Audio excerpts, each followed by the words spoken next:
On va rentrer tout de suite dans le vif du sujet. Alors, ce qu'il faudrait, je pense à la commémoration, ça sera mieux, sans doute à laquelle je ne pourrai pas participer de 2039-2045, encore moins celle de 2054-2062, puisqu'on parlait de la guerre d'Algérie tout à l'heure. Il faut qu'on tire des leçons institutionnelles aussi de cette commémoration et de cette collaboration entre l'éducation nationale et la mission. Et donc je poserai une première question qui s'adressera, je pense, plus particulièrement à Joseph et à Jacques-Charles, mais tous les autres peuvent aussi intervenir s'ils le désirent. La voix de l'éducation. J'avais d'abord rédigé a-t-elle été suffisamment entendue? Puis finalement, je crois qu'il était plus diplomatique de dire la voix de l'éducation nationale s'est-elle suffisamment fait entendre au sein des instances de la mission, c'est-à-dire le conseil d'administration et l'Assemblée générale? Qu'est-ce que vous en pensez, vu des deux côtés? C'est l'éducation nationale qui tire la première. Oui, moi je voulais dire que l'irruption du centenaire en 2012, parce que pour nous c'est 2012 que le centenaire a commencé, on était un petit peu en avant-garde, l'irruption du centenaire, ça a été un électrochoc. Monsieur Pouzoudou parlait de réveil tout à l'heure. D'une part parce qu'on ressuscitait une action mémorielle qui n'était plus d'actualité quasiment depuis 2007. Ça faisait quand même plusieurs années. C'était l'époque de la mort de Lazare Ponticelli, le dernier poilu.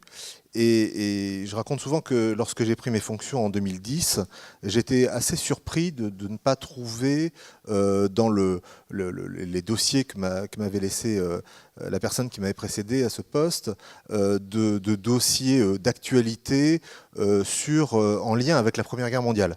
J'en avais dans les archives, mais je n'avais pas de choses, on va dire, sur le feu, sans jeu de mots. J'avais beaucoup de choses sur la Seconde Guerre mondiale. C'était l'époque, on l'a rappelé tout à l'heure, de la lettre de Guy Môquet. C'était l'époque, c'est toujours l'époque du CNRD, bien sûr, et d'autres actions. Mais voilà, il y avait cette espèce de, je dirais pas d'oubli, mais enfin de côté un petit peu lointain des dernières actions faites en lien avec la Première Guerre mondiale. Alors, c'était aussi un électrochoc, d'autre part, parce que on a été confronté à un mode de fonctionnement d'une équipe resserrée, entre guillemets, de combat, et là non plus sans jeu de mots, comme la mission du centenaire, dirigée par un directeur général très dynamique comme Joseph Zimet.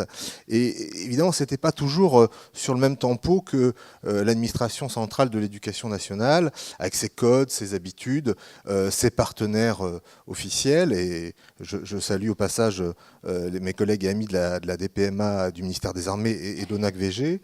Et puis aussi ces préoccupations quotidiennes qui dépassent évidemment largement le champ de la mémoire. Donc il y a eu un petit temps d'observation réciproque, on va dire, ponctué parfois de quelques tensions, quelques incompréhensions au début, mais enfin qu'on a réussi à surmonter, et je parle sous votre contrôle, enfin, c'est loin maintenant, mais voilà, et on a fini par établir des liens de confiance et d'amitié qui nous ont permis, je crois bien sincèrement, de mener une coopération très efficace. Par des formations professionnelles, j'évite le mot collaboration, vous le comprendrez. Et voilà, c'est coopération. On est dans le cadre de la coopération. Alors, les travaux au sein des instances nationales de la mission du centenaire ont été le reflet d'un partenariat donc étroit qui a lié pendant plus de 5 ans la DGESCO et particulièrement le responsable pédagogique de la mission, Alexandre Lafont, que je tiens à saluer également au passage. Et c'est un lien de confiance qui nous a permis un échange régulier d'informations, me semble-t-il, avec une efficacité certaine. La DGESCO a participé à toutes les réunions des instances nationales de la mission, au sein desquelles elle a pu s'exprimer sans aucune réserve la position du ministère de l'Éducation nationale. Et puis, c'est pas à vous que je vais le dire, mais l'IGEN, parallèlement, portait la voix de l'éducation nationale au sein du conseil scientifique. Donc on avait un équilibre à ce niveau-là, et la parole de l'éducation nationale passait. Elle passait, je dirais, d'autant mieux que le le monde éducatif, les actions dirigées vers le monde éducatif se sont rapidement retrouvées au cœur de l'action de la mission du centenaire, et qu'il était évident pour l'ensemble des administrateurs de la mission qu'il fallait tenir compte des spécificités du monde éducatif. Elles sont nombreuses, il fallait connaître, comprendre, éviter les écueils, ce qui a mobilisé pas mal d'énergie, et ça s'est fait vraiment, je le dis en toute sincérité, dans une grande harmonie et avec une grande efficacité. Il ne s'agit pas de faire de l'autocongratulation, mais c'est un bon exemple, me semble-t-il, d'un partenariat efficace mené entre deux structures. Bon, très positif, donc vu de l'éducation nationale et vu de la mission alors. Merci beaucoup. Je partage évidemment ce constat. J'ai pas le souvenir même de débuts difficiles. C'est dire que voilà combien. Moi, le constat que je fais, il est extrêmement positif. Je distinguerai néanmoins Paris et le terrain. Je pense que ce qui a été le plus intéressant, ça a été ce qui s'est passé sur le terrain, c'est-à-dire la liberté laissée au fond aux comités académiques, qui ont été au fond, ça a été une création informelle, inattendue, puisqu'au début, en fait, et ça a été un ajustement, on avait pensé un dispositif très décentralisé, parce que nous étions, le cabinet du Premier ministre nous avait autorisé 12,5 ETP. Voilà, 12,5 équivalent temps plein, ça veut dire 12 personnes et demie. Et avec ça, il fallait quand même qu'on arrive à orchestrer quelque chose d'assez ambitieux sur tout l'ensemble du territoire national, etc. Bon. Donc on avait imaginé un dispositif uniquement dans les départements. On avait imaginé au début simplement un maillage territorial qui passait par les préfets. C'était les comités départementaux du centenaire. On avait trouvé la bonne adresse, le ministère de l'Intérieur, une circulaire, les préfets, voilà, vous allez créer un comité départemental du centenaire. Ça a très très bien fonctionné, mais d'abord ça a fonctionné de façon assez hétérogène et asymétrique en fonction des territoires, etc. Arrière, front, le problème n'étant pas un champ de bataille très mobilisé à l'arrière. Il y a eu des comités départementaux qui étaient extrêmement actifs à l'arrière, mais en fait moi j'avais pas vu, et je vous le confesse, avant qu'Alexandre Lafont me tire la manche, la nécessité d'avoir un dispositif de pilotage académique. Je l'avais pas vu, et donc on a lancé les comités départementaux qui ont commencé à fonctionner dès le printemps 12. Et puis on s'est dit, on va avoir que les DAZEN. Et les DAZEN, ça suffisait pas pour monter quelque chose de cohérent. Donc, et c'est Alexandre Lafont qui s'est battu, je dois le reconnaître, et qui nous a dit non mais il faut un dispositif académique. Et c'est là où on a eu cette rencontre avec le dispositif que vous avez lancé des référents mémoire et citoyenneté, qui n'étaient pas du tout des référents centenaires, qui étaient là pour embrasser un certain nombre, de plusieurs thématiques, vastes sujets, sur les décombres des grandes initiatives mémorielles qu'a rappelé Laurent Wirth tout à l'heure. Donc c'était quand même un terrain assez miné, Guy Moquet, Maison de l'Histoire de France, Shoah, etc. Bon, compliqué. Donc on a et puis il y a eu voilà, on a fait le pari de ces comités académiques avec ces référents mémoire et citoyenneté que nous sommes un petit peu accaparés en disant bah voilà, c'est les conseillers centenaires directeurs, très bien. Et comme l'a rappelé François Hichet, ils ne sont pas seuls. Je vois Cédric Marty ici, qui a été votre sparring partner pour animer le centenaire donc en Midi-Pyrénées, à Toulouse. Et ça a très bien fonctionné. Donc en fonction de l'allocation de temps, d'énergie, de moyens que les recteurs ont bien voulu donner, les comités académiques ont démarré. Moi, ce qui m'a vraiment impressionné par rapport aux comités départementaux, c'est que l'ensemble des comités académiques ont fonctionné, tous. Il n'y a pas eu, alors que vous avez des départements où c'est resté vraiment en céphalogramme plat. Donc les CAC, comme on les appelait, ont bien fonctionné. Il y a eu évidemment des disparités. J'avoue que je ne suis pas, moi, suffisamment rentré dans le détail pour savoir si là, ça a mieux fonctionné que là. J'ai l'impression que ça a bien fonctionné partout. En tout cas, Alexandre Lafont, je l'ai vu partir pendant 4 ans et irriguer en profondeur ce dispositif. Il a passé beaucoup de temps dans le train, mais c'est très bien. Pas que dans le train, mais beaucoup pour justement aller animer, aller à la rencontre. Et ça a été vraiment une alchimie extrêmement positive. Donc c'était une vraie co-construction. nous, on a voulu, et j'ai essayé d'instiller ça dans l'équipe de l'ensemble des collègues de la mission, ne soyons pas parisiens. C'est-à-dire qu'on a eu ce constant souci de descendre, de décentraliser, de faire et de faire le moins possible, et d'essayer d'orchestrer par en bas. C'est Antoine Pro qui a dit lors des rencontres de Blois, il y a le centenaire d'en haut et le centenaire d'en bas. Et c'est vous, Antoine, qui avez dit pour la première fois à Blois, en 13, je crois, à l'ouverture, qui avait dit le centenaire vient d'en bas. Voilà, c'est une très belle formule. Alors vous pensiez aux porteurs de projets, mais même notre dispositif institutionnel, finalement, il a fonctionné par en bas. Moi, je pense que c'est la plus grande richesse, en tout cas, c'est la chose dont je dois vous dire je suis le plus fier, c'est-à-dire cette appropriation par en bas, y compris à un niveau donc institutionnel, académique, préfectoral, etc.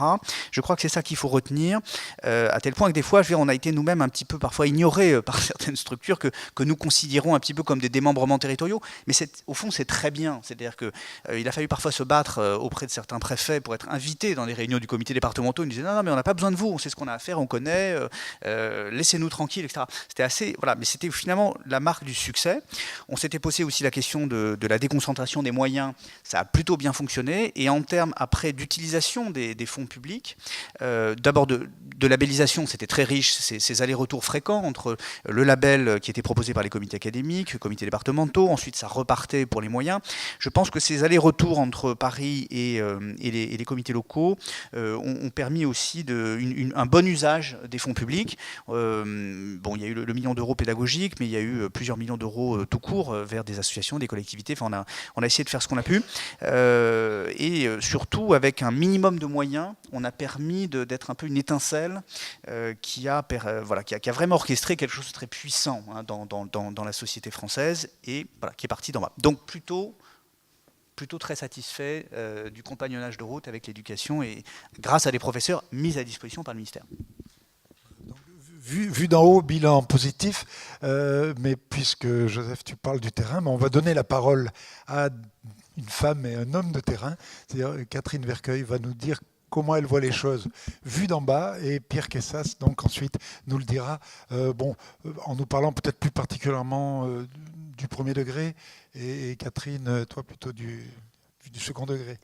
Voilà, alors globalement, parce que moi, effectivement, je dois peut-être être une des doyennes des référentes académiques Moral Citoyenneté, puisque j'ai été nommée en décembre 2012, au moment où, effectivement, le bulletin officiel créait cette mission, et je le suis encore, voilà, et dans la même académie. Donc j'ai pu voir un petit peu, je pense, avoir une idée sur le temps long de ce qui s'est passé dans l'académie. C'est un septennat, hein ?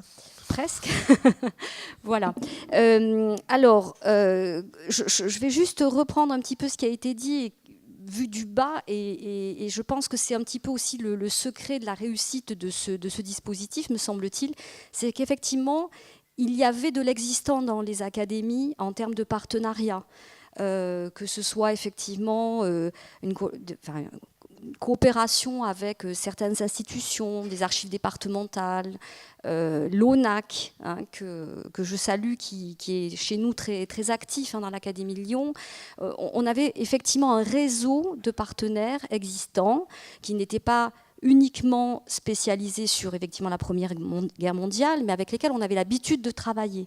Et donc le fait de nous laisser la possibilité, par exemple, de constituer nos comités académiques du centenaire avec des idées de personnes qu'on pouvait mobiliser, bien entendu, mais en nous laissant toute marge de manœuvre en tant que référent académique pour composer en utilisant l'existant, je pense que c'est peut-être un secret qu'il faut peut-être garder pour un avenir. Effectivement, on est éducation nationale, mais on a des fonctionnements dans les académies parce qu'il y a des hommes et des femmes qui sont là, qui ont aussi un historique qu'il faut prendre en compte. Alors c'est vrai que nous, l'Académie de Lyon, on était plus une académie de l'arrière, plus tournée autour de tout ce qui tourne autour de la Seconde Guerre mondiale, évidemment, mais on avait des habitudes de travail et je pense que ça a pu bien fonctionner. Un point qui est peut-être un peu difficile, c'est que les académies ne sont pas toutes logées à la même enseigne en matière forcément de politique, puisqu'il y a quand même une politique académique forte. Et peut-être que certains collègues avaient des moyens supplémentaires. Nous, on a fonctionné en fait avec les collègues qui ont bien voulu faire partie de ce comité. Et je les remercie, certains sont dans la salle. Et voilà.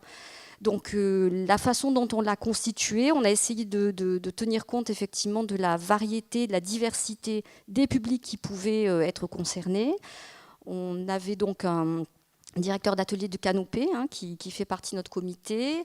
On a veillé à ce que des chefs d'établissement représentant nos 3 départements, puisque nous avons 3 départements dans l'Académie de Lyon, soient effectivement présents. Le premier degré, bien sûr, on a des IEN qui sont présents. Ma collègue IEN de lettres-histoire qui s'occupe davantage des lycées professionnels, parce que là aussi, c'était un point d'honneur que l'on avait, c'était que les lycées professionnels participent soit dans la boucle, au même titre que le premier degré. Et tout cela a constitué, me semble-t-il, avec des collègues d'autres disciplines, donc un collègue de lettres, des collègues de langue, une collègue d'éducation musicale, la responsable du trinôme académique. Voilà, on a eu, je dirais, une composition assez variée qui nous a permis, me semble-t-il, malgré effectivement peut-être pas les moyens dont pouvaient bénéficier d'autres académies, où la Première Guerre mondiale avait peut-être plus d'impact en termes mémoriels, on a pu quand même fonctionner. Voilà, je ne sais pas si j'ai répondu à la question. La vision du doyen des IEN de Bordeaux. Alors, oui, concernant le premier degré, je dirais qu'il y a peut-être eu, me concernant sur l'Académie de Bordeaux, il y a peut-être eu finalement 2 phases. Il y a une représentativité du premier degré dans les comités académiques qui a été forte, on va dire, de 2012-2013 jusqu'à les deux premières années. Ensuite, je dirais que ça a plus été finalement un travail de confiance entre personnes. C'est-à-dire que moi, c'est un peu peut-être une curiosité sur l'Académie de Bordeaux, mais j'ai plutôt été installé comme référent académique premier degré pour que le référent mémoire citoyenneté puisse avoir un relais premier degré par rapport notamment, je dirais, à la question du respect des critères de sélection sur les éventuels projets premier degré qui seraient présentés au comité académique. Donc du coup, ça m'a permis d'être un petit peu en relais, mais finalement, concernant le premier degré, ce qui a été surtout le plus dynamique, c'est plus les acteurs locaux, à savoir les chargés de mission dans les départements. Je pense par exemple à un IEN chargé de mission, je pense aussi aux conseillers pédagogiques départementaux. Par exemple, ça a permis de créer une dynamique très forte dans les Landes, donc je salue notre collègue des Landes, Bernard Bézineau. Également, je dirais que toute cette dynamique-là, elle a été aussi engagée par les acteurs de terrain de proximité, les directeurs et les professeurs. C'est-à-dire que ces projets premier degré, ils ont vécu parce qu'on avait des directeurs ou des professeurs des écoles qui avaient une appétence pour l'histoire.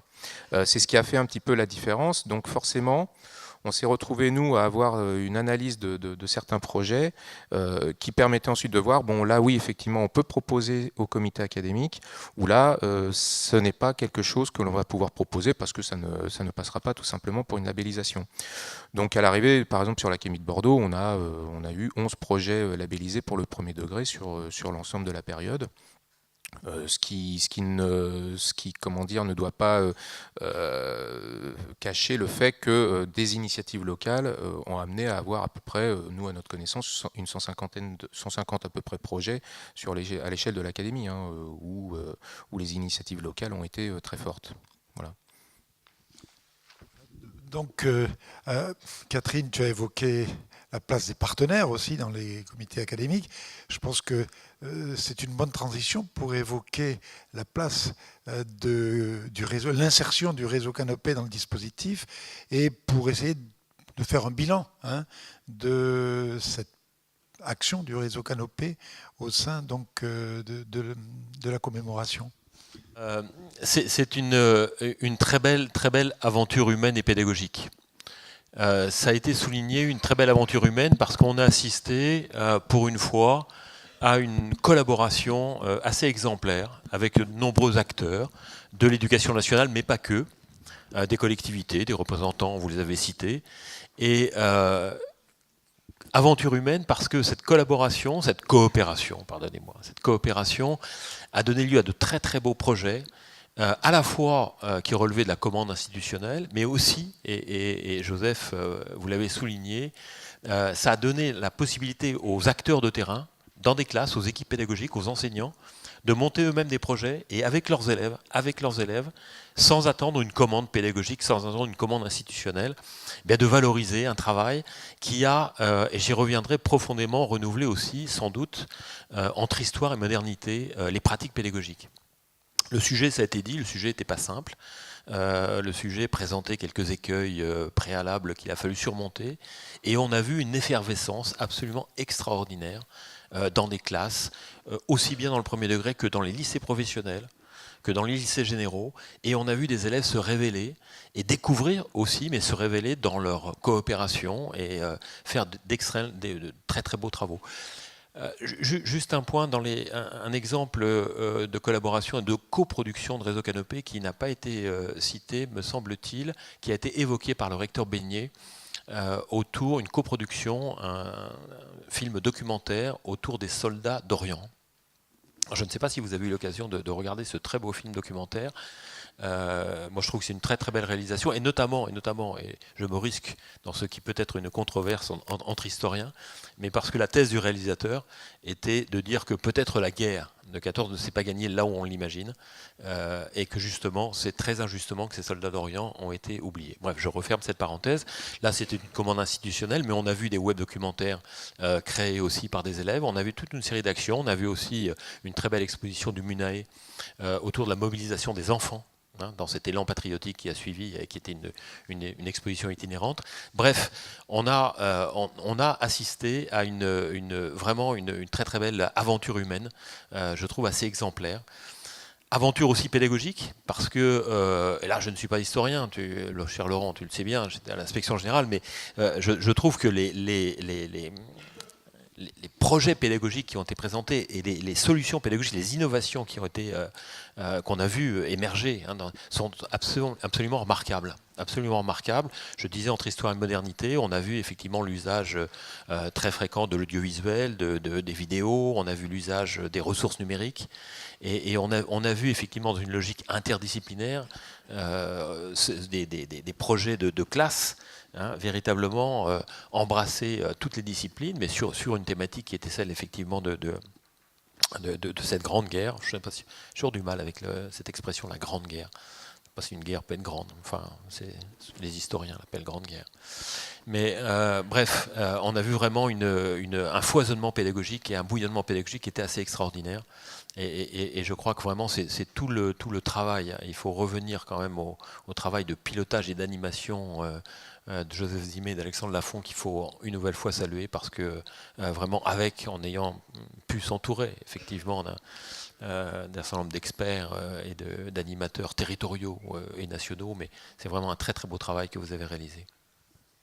Alors, il y a un dernier point sur lequel il faudrait qu'on s'interroge. On devait normalement avoir... Ah oui, pardon. Oui, je veux dire 2 mots avant que ça soit complètement parti. Sur les rapports entre le ministère et la mission. Il y avait beaucoup de circonstances favorables pour que ça se passe bien. Vous avez d'un côté une administration de mission, de l'autre une administration de gestion. Quand vous avez 2 administrations de gestion en concurrence, sur les écoles d'infirmières, sur les écoles d'architecture, etc., c'est dantesque. Mais une administration de mission, une administration de gestion, ce n'est pas symétrique. Vous avez en plus une mission temporaire qui ne dure pas et une administration qui dure. Donc ce que peut faire l'administration qui va disparaître, bon, on peut lui faire des concessions parce que de toute façon, ça ne crée pas précédent. Et donc c'est sans conséquence. Donc moi je ne m'étonne pas que les rapports aient été bons, c'est dans la structure politique. Alors si en plus les gens sont gentils et qu'ils ne se font pas la guerre, ça roule dans l'huile, ça baigne dans l'huile. Oui, alors il y a aussi un autre élément sur lequel il faudrait qu'on réfléchisse. On devait avoir à cette table ronde un président de conseil départemental qui finalement n'a pas pu être parmi nous et qui... voilà. Non, il n'est pas dans le train celui-là, je pense qu'il est...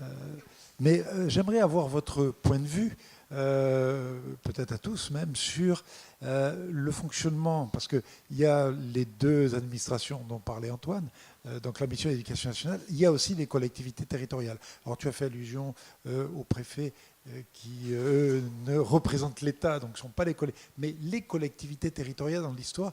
Est-ce que vous avez des choses à en dire sur la façon dont a pu se passer le travail avec elles? Je vais faire court. Je voulais dire qu'on avait des collectivités territoriales dans notre conseil d'administration. Dans notre assemblée générale, on a fait venir des régions, des départements, des villes, métropoles. Donc on a tenu, c'est aussi l'outil, parce qu'il ne faut pas oublier, notre travail n'a pas été un face-à-face entre le ministère de l'Éducation nationale et un commando opérationnel. Nous sommes un groupement d'intérêt public interministériel, avec 6, tantôt parfois 5, 6 ou 7 ministères, avec le ministère des Armées comme premier contributeur, mais on voit bien le poids du ministère de l'Éducation nationale en enseignant, en budget et en contenu, puisque l'action pédagogique a été quand même un thème, un champ central dans l'action de la mission. Sur les collectivités, elles ont été tantôt porteuses de projets. C'est ça qui était intéressant, c'est que nous avons financé des régions, des départements, des villes pour conduire les actions. Mais il faut bien comprendre que nous sommes adossés à certaines collectivités qui étaient elles-mêmes en pilotage de missions de commémoration territoriale. On a eu des expériences de collaboration, de coopération extrêmement abouties avec des régions, des départements, des villes. Pour en citer quelques-unes, dans l'Aisne, par exemple, a structuré une mission Chemin des Dames qui a été extrêmement efficiente. En Meuse, il y a aussi une mission Histoire dotée de moyens très significatifs. Dans la Somme, il y a aussi un positionnement très fort du département sur la thématique. Il y a eu dans le Nord-Pas-de-Calais, l'ancienne région, les Hauts-de-France sans la Picardie, un pilotage régional qui a conduit sous la houlette donc, d'un grand président de région, Daniel Percheron, et d'un historien, Yves Lemaner, qui intervient demain, l'anneau de Lorette.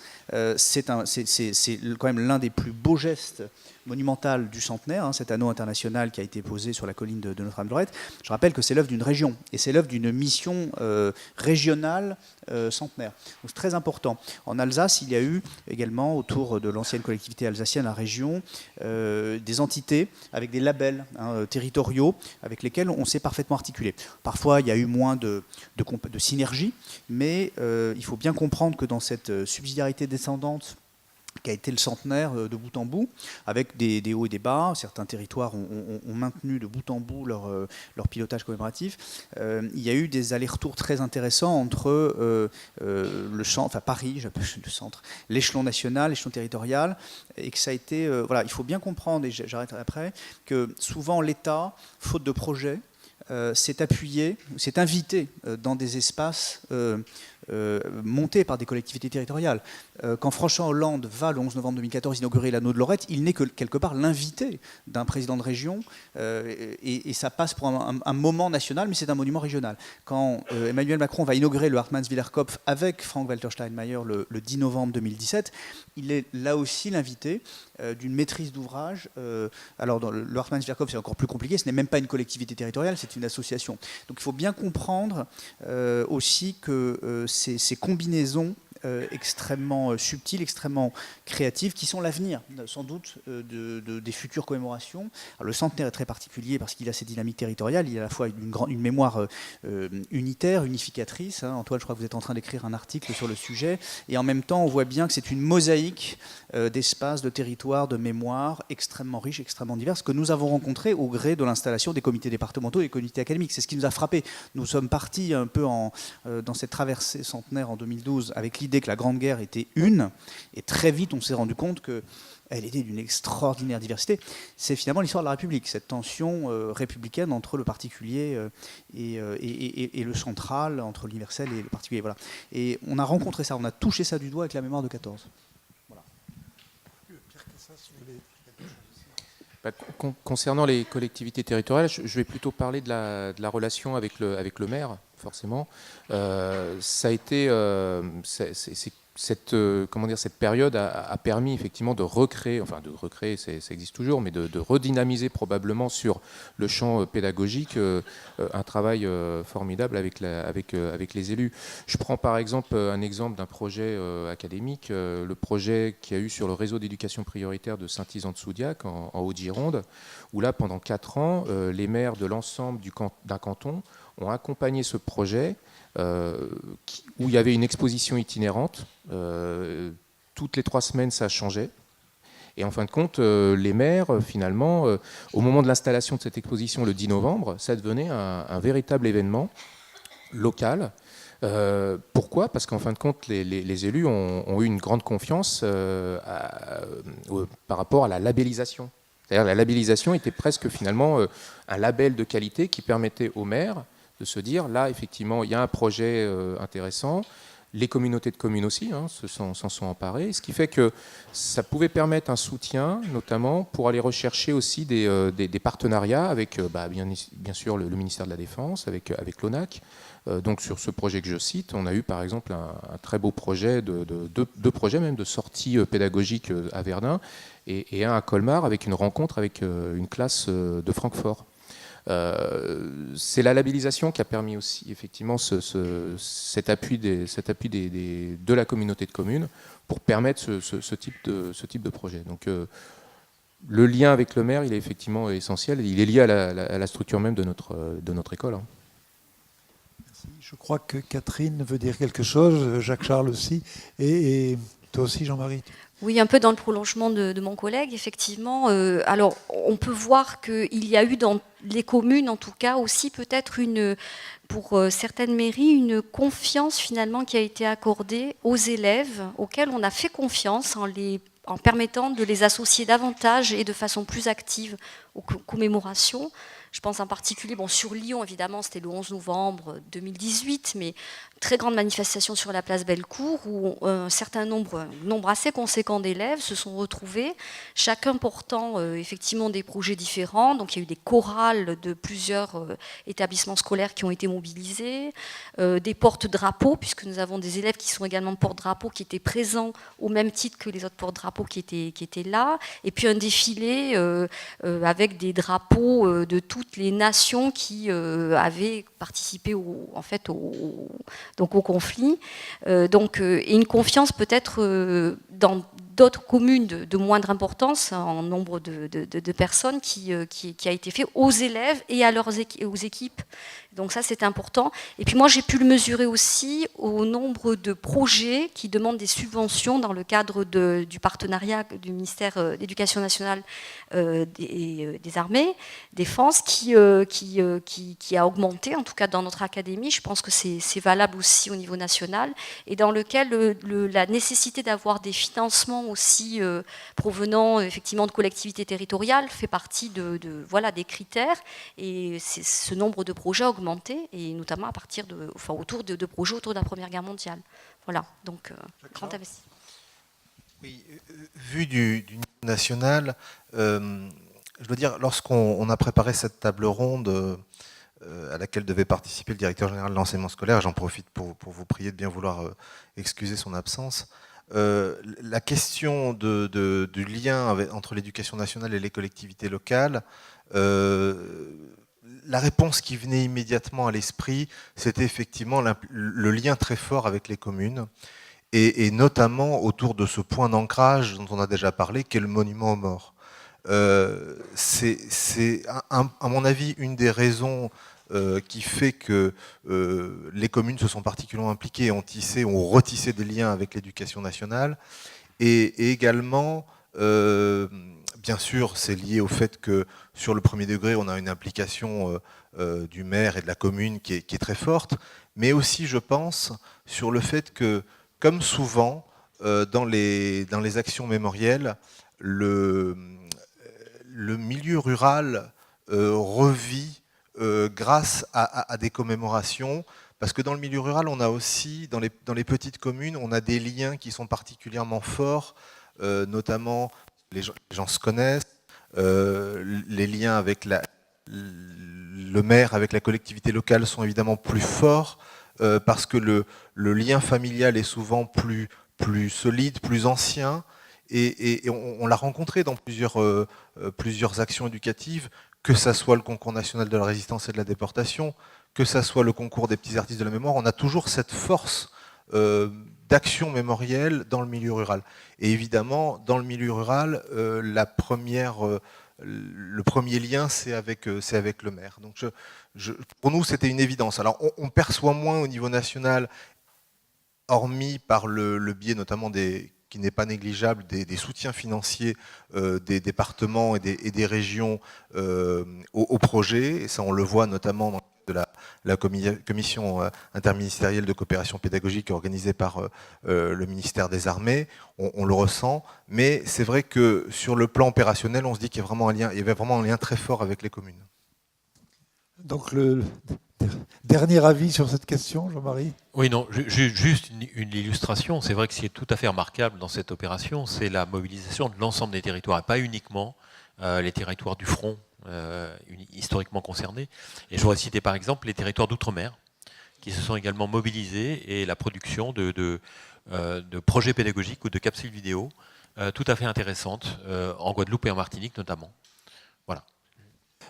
Finalement, c'est vrai que c'est une expression qui a déjà été employée, un bilan globalement positif sur le plan institutionnel. Ça vous rappelle des choses? Oui. Un duo éducation nationale, mission qui a bien marché, un trio avec les collectivités territoriales qui a bien marché, des partenaires qui ont trouvé leur place et qui ont joué leur rôle, un rôle essentiel, et un terrain finalement qui a bien ressenti le pilotage du centre, et un centre qui a bien ressenti le pilotage du terrain, et une bonne circulation entre les deux. Je